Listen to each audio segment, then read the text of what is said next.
Welcome everybody to Dr. Kutz's breakout room. I'll start with a little bio and then I'll hand it over to Dr. Kutz. Dr. Karl Kutz is the professor of biblical languages and Bible at Multnomah University and Multnomah Biblical Seminary. He received his Bachelor of Arts from Multnomah University in 1987 and both his MA and PhD from University of Wisconsin-Madison. Regarding his passion for the subject of mental health, Dr. Kutz states, "While I have not engaged in focused study on the topic of mental health, I spent 3 decades living in a setting plagued by mental health issues. There, I became personally familiar with a broad range of mental health manifestations and the severity of their impact upon those who struggle with mental health and the trauma experienced by those who care for the individuals. These life experiences have intersected with my academic focus on books like Job, Ecclesiastes, and the prophets, where the issues of suffering, how we see God, and how we understand the human condition helped me navigate these difficult times and provided critical insight for addressing this critical topic of mental health." So thank you so much, Dr. Kutz. As you guys know, we'll have the chat open and available. So if you have any questions, I'll be in the chat collecting that information. But till then, Dr. Kutz, it's all yours. All right, and I'm going to try and make sure we give plenty of opportunity for some dialogue at the end. So I'm going to try and keep this succinct and try and drive our conversation forward. One of the first things that became apparent to me, even in the conversation last night, was that there's a very wide spectrum of who and what we are talking about. If I think about the conversation of building bridges, not walls, it seems to me that there are actually 4 constituents in this conversation.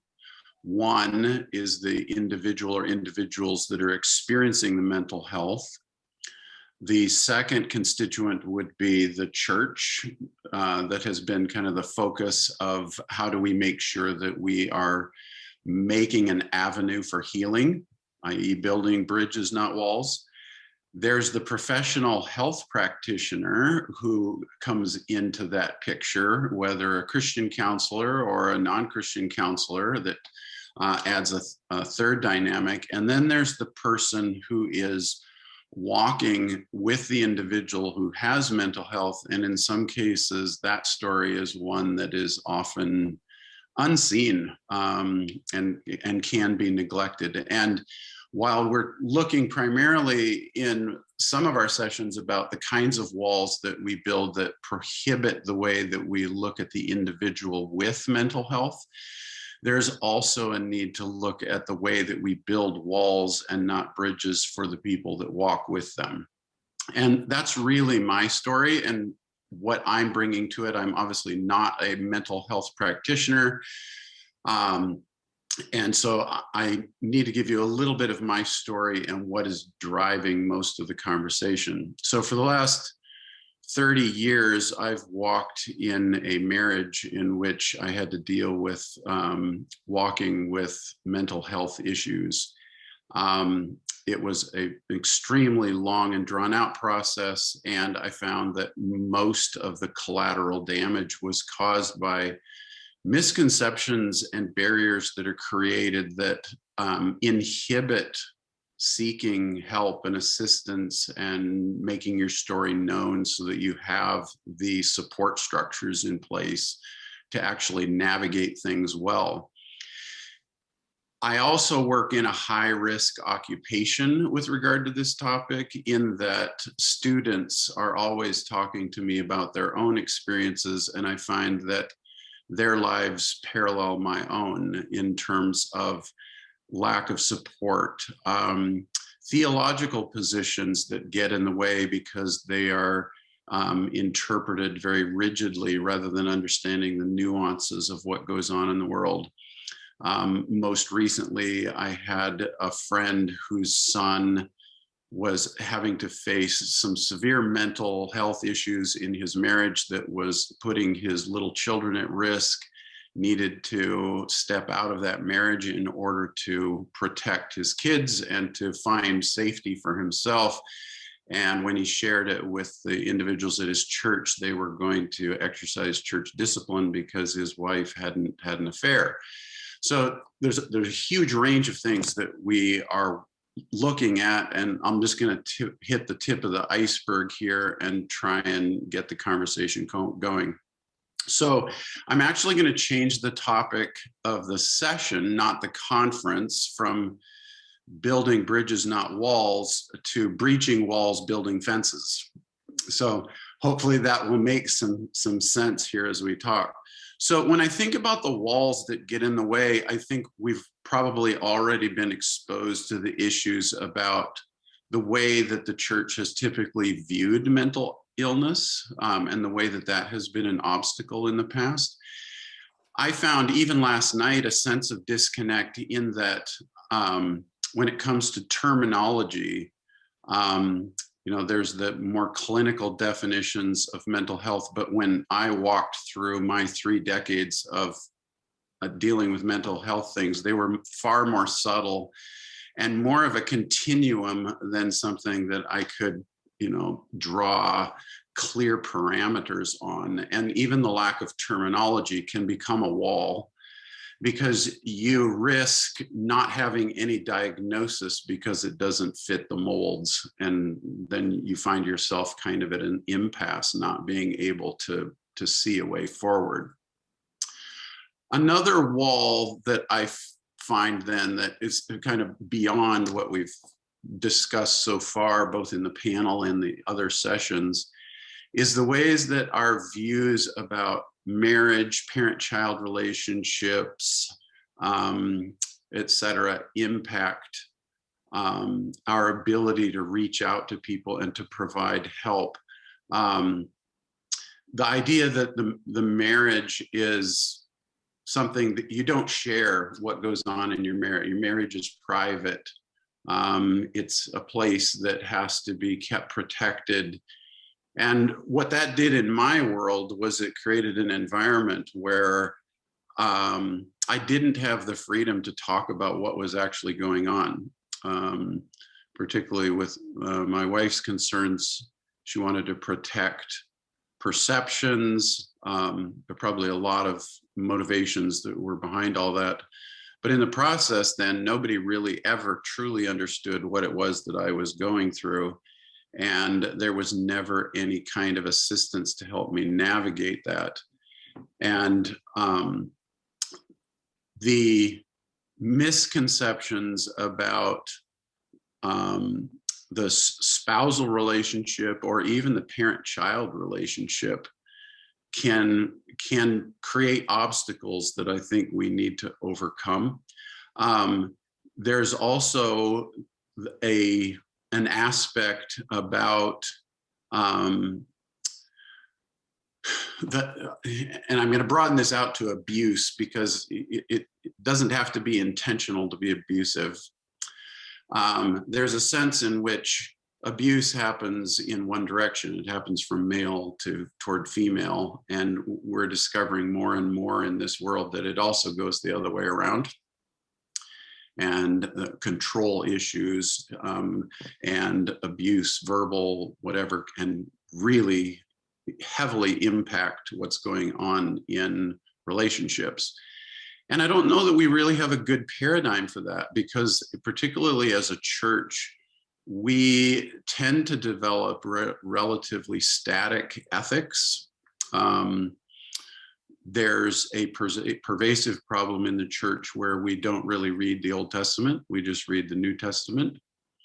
And as a result, we don't match up the ideals of marriage in terms of the husband-wife relationship, the ideals of a family that works well, with the reality of a broken world that's being addressed in, say, Torah, where the text is trying to help us understand how you protect individuals within society, how you look out for the disenfranchised, et cetera. And we really need a more nuanced biblical ethical framework in order to really build the bridges that are there. So in terms of the walls, I see those kinds of obstacles that really prohibit the opportunity to move forward. On the flip side, I find myself needing to ask some questions, at least from my frame of reference, related to building fences. There need to be some barriers. And I found in my world that mental health is communicable. It's a communicable disease. Last night, Dr. Potter talked about the side of mental health that is clinical, in which you've got these physiological elements that are in play. But as I said, mental health also extends a lot more broadly than that. And when we realize the impact of those that are closest to mental health, you find yourself struggling with all sorts of coping mechanisms. In my own case, just trying to dissociate to try and make it through years and years of incredible depression, having to live with that on a daily basis in my home, where we didn't have kids. It was just solitary. It was, you're trying to make sense of your world, and eventually getting to a point where I even had to deal with PTSD types of responses. And to this day, after 30 years of marriage, I don't really remember any of the years of being married. They're gone. They're just not a part of my world, because I was trying to somehow survive. And so we have to realize that we've got secondary fallout related to that. And because of the walls that we've created, in one particular case, I had sought assistance from a clinical psychologist to try and navigate chronic illness and mental health issues. And in the midst of that process, my own counseling times were manipulated into becoming marital counseling times. And the solution that was proposed was more communication, which, just to give you a snapshot of what that looked like, it was basically a total of about 13 to 18 hours a week of monologue that I would endure trying to live with the advice that was being given by a clinical psychologist about a stereotype about how to tackle problems in the home. And so there's some huge fallout that we need to be careful of. So the threat then is basically in isolation, control, and silencing. And one of the things, whether it's you as an individual that finds yourself walking with mental illness, or whether it's you trying to help someone who is going through it, you have to remind them that it's their story, not just somebody else's. And particularly in a family situation, whether it's a spouse on spouse, or whether it's parent-child, the notion that you're somehow trying to protect the other person and that they're the one who controls the narrative because it's their crisis is simply not accurate and not fair. As soon as you enter into that world, it becomes part of your story. And for you to survive, you have to be able to communicate about it. You have to be able to do so in a way that is firm enough to communicate trust, so that you are not seeking their harm, you're not seeking to jeopardize their privacy, and that they need to trust you, that you're only going to share it in a context that is relevant to your own well-being, but you definitely can't ask for permission. I've tried that a number of times. That really did not work. You can't rely necessarily on transparency even. There were times where I would talk to a good friend of mine, and if I even let on that I had talked to someone, then I would be subjected to hours upon hours of conversation where my wife would want to know what had I talked about and all the details.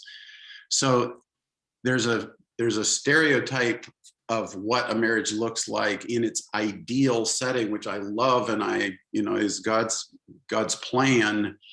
But the point is that when the rubber meets the road, when you're in a situation like that, you can't always be transparent about what you are doing. You can't always seek permission. You have to lay down boundaries and say, I'm going to do this, and you need to trust me, and be prepared somewhat for the fallout that comes with that. But it's extremely important for you to be able to do in order to navigate this well and survive. That means you have to create boundaries, and that means time away. One of the things that I had asked for repeatedly in the context of my relationship was that my mother-in-law would have my wife come and just stay for a while and give me some space. And her perception of the issue was still about marriage. It was about marital issues, and time away was not the solution. The solution was to talk and to communicate, and particularly for me to listen. And so being able to get time away can actually preserve relationships that can very quickly degrade when they're not given a chance to heal and to grow in a natural and healthy environment. And to have personal interests and friendships and separate worlds that you can share that will create a healthy contribution and partnership. So in a sense, this is something that's coming from the standpoint of my experience of being in a marriage, that in many aspects, my wife's world was just my world. So when I came home and we talked about things, it was stuff I already knew about. I already had lived it. I had already walked it. There was no unique space in the world. And that for partnership, you also have to have separation. You can't bring two together if the two are just one. And so there was a very clear need for me to do that, and not much support for that, not because there weren't people willing to give it, but I could never adequately communicate to other people what I needed, or that I was in crisis in a sufficient way. So if we're healthcare professionals, or if we're watching other people navigate the world around us, trying to be really alert to the interpersonal dynamics that are going on, and just reach out and ask serious questions. I remember one of the things that was such a catalyst for me was when I mentioned something about taking my wife for a walk. And you might think that's a really weird expression, but the nonverbal, they're not really nonverbal, they're verbal, but the subtle dynamics of how I would express phrases were really telling about the social dynamics that were going on in the home. And it really took somebody that listened to those and said to me, "What do you mean? That is a really weird way to say things." And that kind of got me thinking again about what's normative at a time when, in many ways, I really started to doubt my own sanity, because my world was being reinterpreted, redefined. I was being told that I didn't remember the events that were happening very well. And it took keeping a journal to even recognize that I was not losing my sanity. This was the way it was, and that there were some serious issues that needed to be addressed.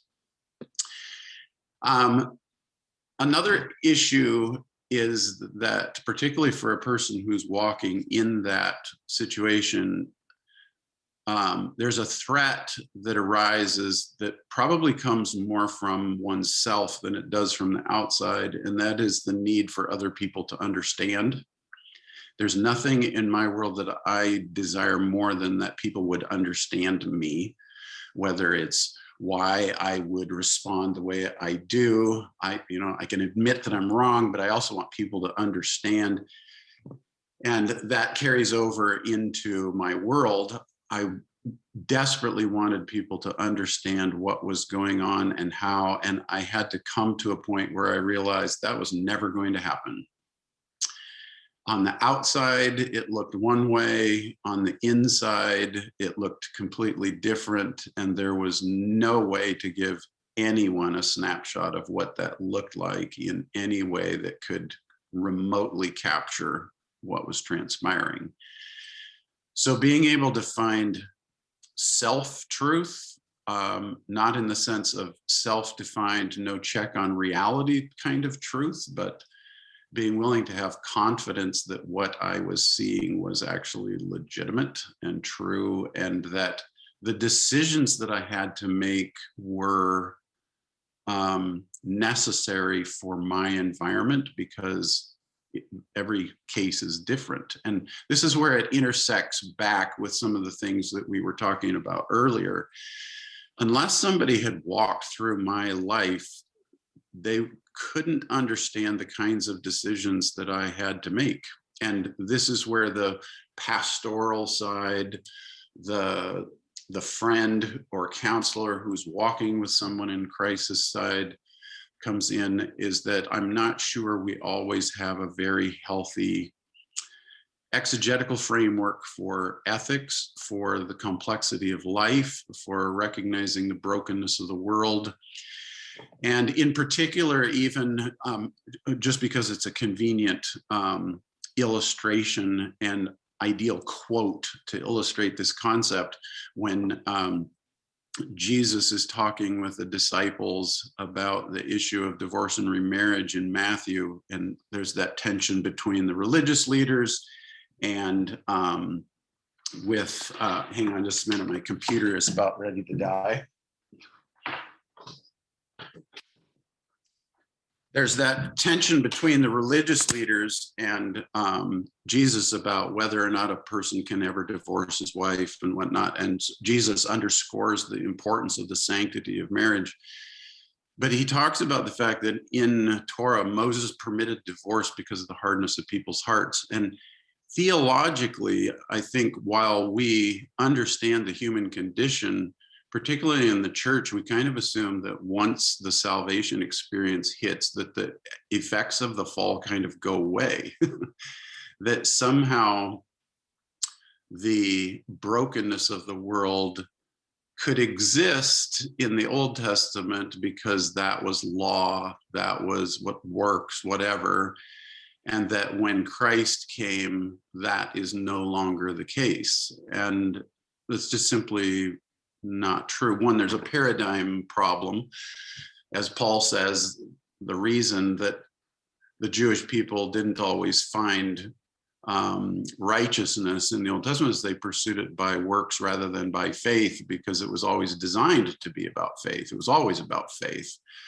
So that artificial paradigm sometimes creates a barrier where, whether it's one's response to a spouse, whether it's the way that you navigate the complexities of a family situation, I think there are times where, as a faith community, we can very easily undermine some very important steps that a person needs to follow in order to create the space and opportunity for health. So in my world, I think back and I think, I wonder what would have happened if I could have achieved this at an earlier point in time, instead of finding that my marriage had progressed to the point where it couldn't be rebuilt, either financially, it couldn't be rebuilt emotionally, because it had been destroyed so significantly that I was starting from a deficit with no track record or memory of anything that had existed. So I think being ready to navigate those things becomes incredibly important for being able to somehow address a side of this equation that I think sometimes gets left out when we're just talking about the mental health picture itself. So that's kind of the framework that I wanted to lay down, and I wanted to open it up to kind of the dialogue about, what kinds of things do you see in terms of walking with people directly who have mental illness, the impact of that. What have you found helpful? What kind of insights do you feel need to be a part of that journey? So I'll at this point throw it open for some Q&A. I have to apologize because our chat is disabled in the room. So we'll do a popcorn style where I'll do my best to scan the gallery. If you could raise your hand, I'll call on you and then you'll unmute. That way we can make sure that everybody gets a chance to speak. But first, Dr. Kutz, I want to say thank you so much for, in a way, allowing us into your fence and modeling for us a posture of what it looks like to breach walls. And so thank you so much for setting that foundation for us. And so if anyone would want to begin, if you could just raise your hand and I'll call on you in your response. Taisha? Is it you?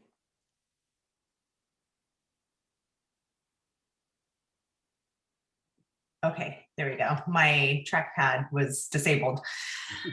Can you hear me? Yes. Okay. Hi, Dr. Kutz. I took your class a long time ago, first year Hebrew. It's been a long time. I really, really appreciate what you've shared so far, and it's definitely whet my palate. I want to hear you talk more. I agree with I forget the gentleman's name, but he shared, what you shared last night was so vulnerable and so important. And anyway, I just really appreciate your voice. I am coming here with lots of, I've experienced with different mental health struggles. I have two boys that have special needs, significant needs, which has created a lot of PTSD and hardship in my life. But I also have a father that I believe is narcissistic and has had a history of trauma in his past, and when he was a boy. And anyway, it's been an interesting journey for me being his daughter, and experiencing his broken relationships, not only in my own family. When my mom, they were divorced, and he's been married 2 other times. And the third marriage ended and created a rift, more of a rift in our family, where there was my other sibling, there was a collusion with my father. She wanted to support him. And I understood the side of my third stepmother, who needed out because her soul was withering. And I just, I guess something that arose from that experience with me was how much emotional abuse is not addressed. I mean, abuse in the church, and then on top of that, emotional abuse. I know that scientifically, or that the same areas in the brain that ignite when there's physical pain ignite when there's emotional pain. That the trauma is real, and really, really damaging to myself personally. I really appreciate you changing the title for this talk to the Breaching Walls and Building Fences. Boundaries has been huge for me, to create space, and tone down the gaslighting,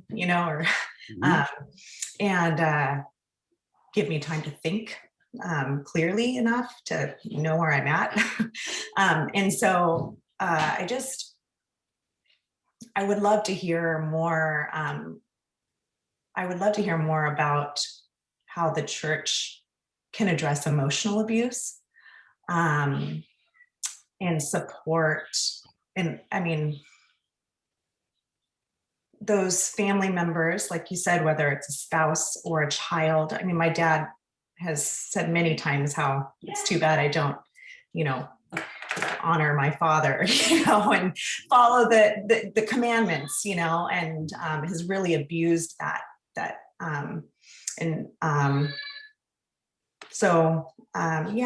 I would like to hear more about that. I really, I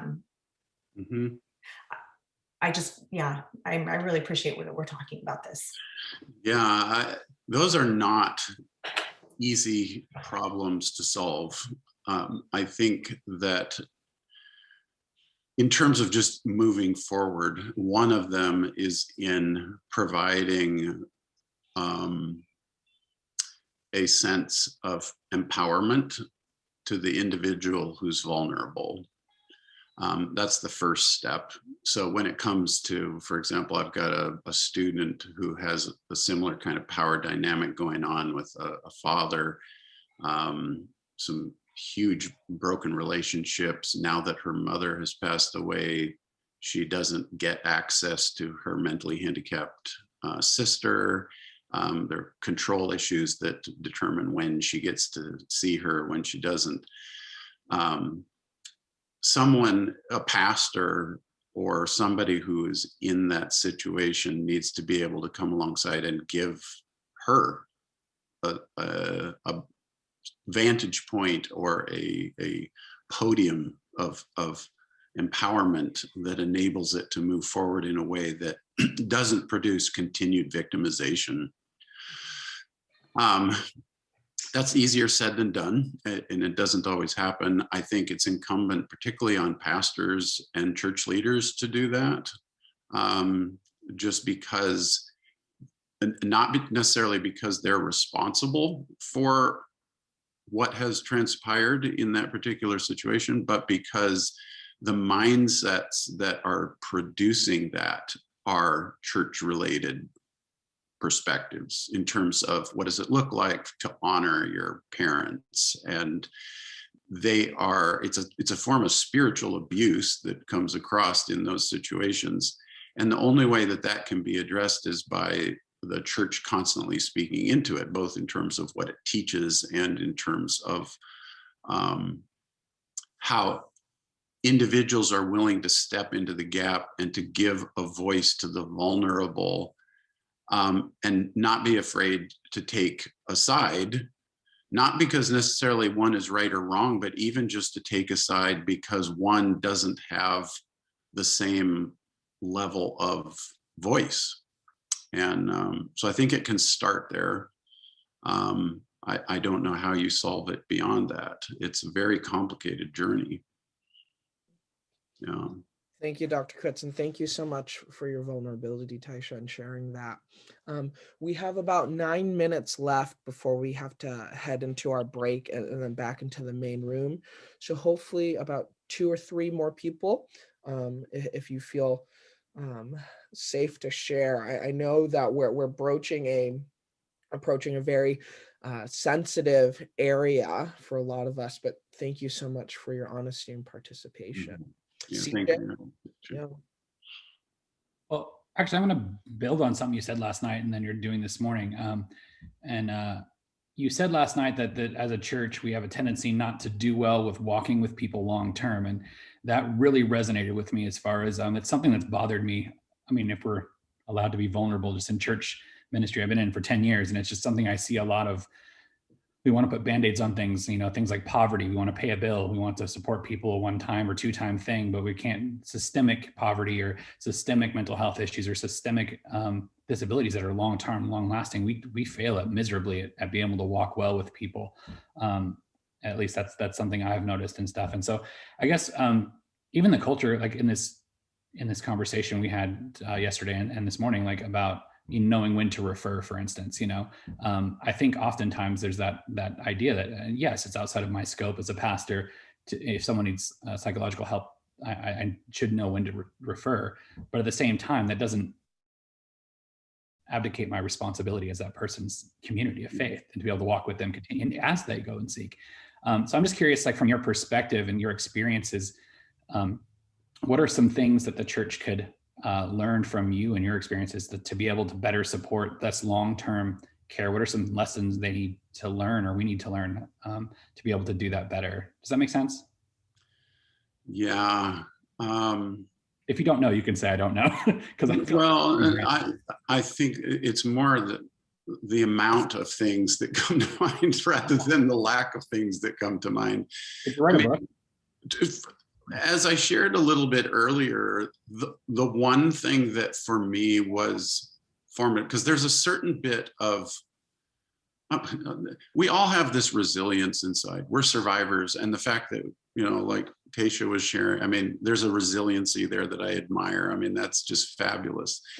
What we lack sometimes is clarity. We lack perspective that enables us to keep moving forward. Because I think in general, our faith in God enables us to trust, to seek his guidance, to seek help, but it can get really muddy. That's the problem, is it gets really, really muddy. And our major foe is the control and the isolation that comes in the midst of it. So if I could prioritize one thing, it would be my desire that we are enough aware of not just what people say, but being able to see their eyes, to hear their words in a way that reads between the lines, to see when they are really asking for help, but can't say it. And I've found over the years that the people that I resonate with the most are the people who have experienced pain. They're the ones that can see. If you haven't experienced deep pain, you can talk about pain all you want, but I'm not going to be very comfortable in terms of either feeling resonance with what you say, nor being comfortable with the fact that you're actually hearing what I'm saying. I find comfort with those who not necessarily even the same kind of pain, but who understand the messiness of the world and the hurt and the way to navigate problems, not with answers, but with the character of God. And that somehow I find myself clinging better to God because of what you have said, rather than trying to find a methodology. Thank you. Appreciate it. If you write all that other stuff down in a book and publish it, I'll read it. So I definitely want to learn. Thank you so much, CJ. Brandon, go ahead.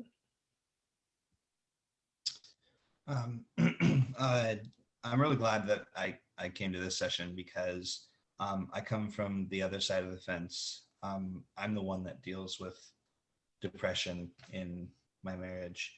And so it was eye-opening for me to see that, like, you were talking about, like, I'm the one with depression, but like this is part of her story too. And I think that, like, I really don't do a good job of trusting her.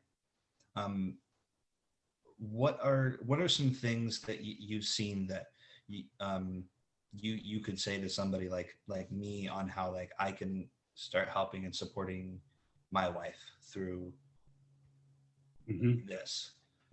Yeah, I think part of it is being able to offer to each other your own life. So when you're drowning, the tendency is to grab a hold, and when that happens, both go down. And for you to find the freedom that wrestling with depression is just something that is the natural byproduct of experiencing crisis and hardship, nothing to be ashamed of, frees you to where you don't feel like you feel vulnerable if your spouse shares about what you go through, or that other people know. Being able to have that kind of support that's more open sets you free. And then because of the kind of environment that that might create in terms of limitations, in terms of what you do, where your interests are, it's helpful to have your spouse as a companion, but your spouse also needs the companionship of other people so that collectively that relationship continues to build. And there's a stereotype that happens in the church related to relationships. It happens in terms of cross-gender. So like, a couple all the time at Multnomah, they'll get engaged and then all of a sudden they don't have any other cross-gender relationships. Boom, all gone. Or they quit doing things with other people and they only do it together as a couple. And you lose the richness of being able to contribute to one another.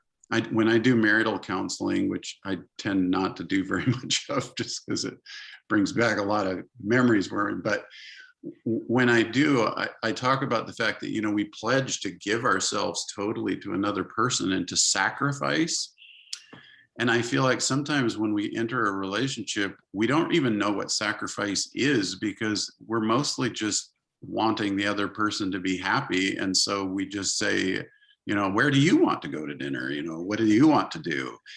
And we haven't even figured out what our own desires are so that we can sacrifice them.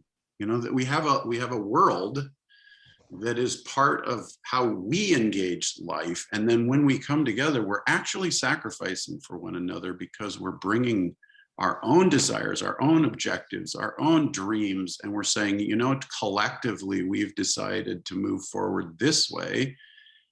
And I'm sacrificing my life to you because I love you. So I think to the extent that you empower her to be all that God has intended her to be, and that the two of you figure out how to adjust that to your own circumstances, that's going to create the most ideal climate for you to move forward together.